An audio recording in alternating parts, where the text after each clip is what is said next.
cinta selain daripada Allah dan juga Rasul ini, tuan-tuan dan puan-puan, dia akan menyakitkan. Serius tuan-tuan dan puan-puan. Sebab itu tuan-tuan, adakah mencintai Allah dan juga Rasul akan merugikan kita? Takkan sedikit pun rugi. Pegang benda ni elok-elok tuan-tuan dan puan-puan.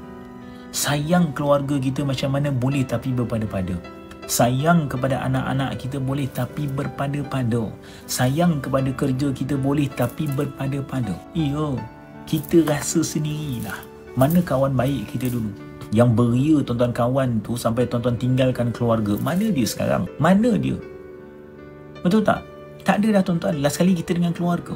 Dan keluarga kita sendiri, kita sayang macam mana sekalipun, akhir sekali mereka akan tinggalkan kita. Sayang anak-anak, ya saya sayang anak-anak saya tuan-tuan. Tapi saya kena sedar satu hari nanti dia kena keluar daripada rumah saya. Dia ada suami, dia ada isteri, dia ada kerja.